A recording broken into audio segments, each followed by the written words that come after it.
নমস্কার, আরো একটি গুরুত্বপূর্ণ খবর নিয়ে আপনাদের সামনে এলাম, যেখানে ফের নতুন করে অশান্ত হয়েছে নেপাল।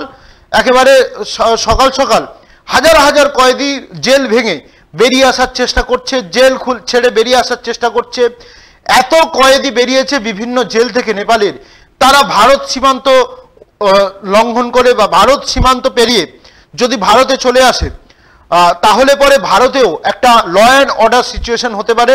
সেজন্য শিলিগুড়ি সহ চিকেন নেক্স এলাকায় একটা বা জোরদার একটা তল্লাশি চালানো হচ্ছে। উত্তরপ্রদেশের একটা বড় অংশে, উত্তরাখণ্ডের একটা বড় অংশে কিন্তু সেই নেপাল সীমান্ত রয়েছে। শুধু পশ্চিমবঙ্গ নয়, উত্তরপ্রদেশ এবং উত্তরাখণ্ড এবং কিছুটা উড়িষ্যা, সেই সমস্ত এলাকায় একটা সীমান্ত রয়েছে নেপালের। সেই এলাকা দিয়ে সেই কয়েদিরা ঢুকে পড়বে না তো? অনেক কয়েদিদের হাতে অনেক অস্ত্রশস্ত্র উঠে গেছে, অস্ত্রাগার থেকে লুট হয়েছে, অস্ত্র সাধারণ মানুষের হাতে অস্ত্র উঠে গেছে, সেই ছবি আপনারা দেখেছেন। এবং এবার কিন্তু সেই নেপালে আবার নতুন করে উত্তপ্ত গুলি চলছে, ফের অশান্ত নেপাল। আজ সকালে জেল ভাঙার চেষ্টা, রামেছাপ জেলা সংশোধনাগার ভেঙে বেরোনোর চেষ্টা 300 কয়েদির, ভিতরে একাধিক ভবনের তালা ভেঙে দিল কয়েদিরা। জেলের প্রধান ফটক ভেঙে বেরোনোর চেষ্টা কয়েদিদের। প্রধান ফটক ভাঙার আগেই কয়েদিদের ঠেকাতে গুলি চালালো পুলিশ। পুলিশের গুলিতে জখম 12 থেকে 13 জন কয়েদি। দেশ জুড়ে 25টি জেল থেকে 15,000-এর বেশি কয়েদি পলাতক। সূত্রের খবর, সরকারের বিরুদ্ধে ক্ষোভের পাহাড়, টানা বিদ্রোহ, গণবিদ্রোহ, আগুনে পুড়েছে গৌতম বুদ্ধের দেশ। সমাজ মাধ্যমের উপর নেপাল সরকারের নিষেধাজ্ঞার পরই ক্ষোভের আগুনে ঘি পড়ে। মঙ্গলবার গোটা দেশেই দাবানলের মতো ছড়িয়ে পড়ে রোষানল। একের পর এক মন্ত্রীকে তাড়া করে মার, বাড়ি ভাঙচুর করে আগুন লাগিয়ে দেয় আন্দোলনকারীরা। ঝলসে মৃত্যু হয় নেপালের প্রাক্তন প্রধানমন্ত্রী ঝালানাথ খানালের স্ত্রী রাজলক্ষ্মী চিত্রকরের। কৈলালি জেলার ধনগালিতে কমিউনিস্ট পার্টির অফিসে আগুন লাগিয়ে দেওয়া হয়। পোখরা, কাঠমান্ডু, লুম্বিনী, ধানগড়ি বহু জায়গায় রাস্তার ধারে শোরুমে আগুন জ্বালিয়ে দেয় আন্দোলনকারীরা। রাতে ভাঙাচোরা শপিং মলে চলে দেদার লুটপাট।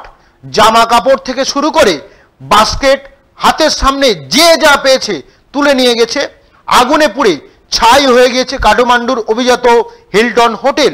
বুধবার সকালেও আগুনের ফুলকি, কালো ধোঁয়া বেরোতে দেখা যায় ভাঙাচোরা হোটেল থেকে। আপাতত নেপাল জুড়ে জারি রয়েছে কারফিউ। প্রবল চাপের মুখে পদত্যাগ করেছেন সদ্য প্রাক্তন প্রধানমন্ত্রী কেপি শর্মা ওলি। দেশের নিয়ন্ত্রণ এখন সেনাবাহিনীর হাতে। উত্তাল পরিস্থিতির কথা মাথায় রেখে এই মুহূর্তে ভারতীয় নাগরিকদের নেপাল যাওয়া স্থগিত রাখার পরামর্শ দিয়েছে বিদেশ মন্ত্রক। নেপালের সঙ্গে পশ্চিমবঙ্গের প্রায় 100 কিলোমিটার সীমান্ত রয়েছে, তাই নেপাল অশান্ত হওয়ায় উদ্বেগ এপারেও। বারবার শান্তি বজায় রাখার বার্তা দিয়েছে মুখ্যমন্ত্রী মমতা বন্দ্যোপাধ্যায়। ওপারের আঁচ যাতে এপারে না পড়ে তার জন্য পরিস্থিতির উপর নজর রাখতে মঙ্গলবার শিলিগুড়িতে উত্তরকন্যায় ছিলেন তিনি। তৃণমূলের কংগ্রেসের এক্স হ্যান্ডেলের পোস্ট করা হয়েছে, সেখানে বলা হয়েছে প্রতিবেশী দেশ নেপালের অদ্ভুত পরিস্থিতি গভীর উদ্বেগের। রাজ্যের স্বার্থের কথা মাথায় রেখে মুখ্যমন্ত্রী মঙ্গলবার রাতভর উত্তরকন্যায় ছিলেন। পরিস্থিতির উপর তিনি নজর রেখেছেন। মুখ্যমন্ত্রী মমতা বন্দ্যোপাধ্যায় বলেছেন, যেখানে শুনেছি নেপালের সমস্যায় এসেছি, সারা রাত উত্তরকন্যায় বসে পাহারা দিয়েছি। পর্যটক যারা গেছেন, আমি জানি অনেক ভ্রমণকারী বা ভ্রমণযাত্রী বেড়াতে গেছেন নেপালে, তাদের আমি এইটুকু বলবো, আমরাও রাজ্য সরকার থেকে নজর রাখছি। যারা একটা দিন দুটো দিন অপেক্ষা করুন, আস্তে আস্তে আপনাদের ফিরিয়ে আনা হবে, চিন্তা করবেন না। তাড়াহুড়ো করতে গিয়ে কোনো বিপদের মধ্যে পড়বেন না, একটু শান্তি ফেরাতে দিন, ওরা শান্তি ফেরাক, আমরা প্রতিবেশী রাষ্ট্র খুশি হব। যদিও মমতা বন্দ্যোপাধ্যায়ের রাত জাগা নিয়ে কটাক্ষ করেছেন বিরোধীরা। মমতা বন্দ্যোপাধ্যায় রাত জাগা নিয়ে কেন কটাক্ষ করেছেন বিরোধীরা? যে তিনি কি একেবারে উদ্বিগ্ন? তিনি যদি উদ্বিগ্ন থাকেন তাহলে কিছুদিন আগে বিধানসভায় দাঁড়িয়ে বক্তব্য রাখছিলেন কেন?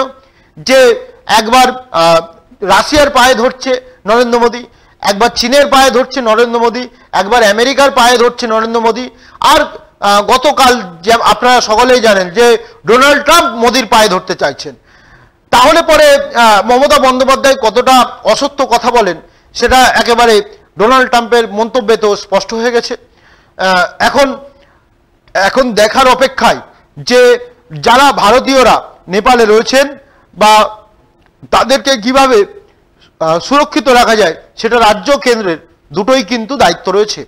সুতরাং যেমন সীমা অতিক্রম করে যেমন নেপাল থেকে এখানে যেমন কোনো দুষ্কৃতীরা না ঢুকতে পারে, শুধুমাত্র চিকিৎসা করতে আসা ব্যক্তিদের বা এসেন্সিয়াল নিডস বা জরুরি পরিষেবার জন্য তেলের গাড়ি টাড়ি বিভিন্ন গাড়ি ছাড়া নিয়ে এই সমস্ত কারণেই কিন্তু ছাড়া হচ্ছে। বিশেষ কারণ ছাড়া নেপাল থেকে কোনো যাত্রীকে এই দেশে প্রবেশ করতে দেওয়া নিয়ে কড়া নিষেধাজ্ঞা জারি করেছে ভারত সরকার। সকলকে ধন্যবাদ নিউজ ওয়াচের পক্ষ থেকে।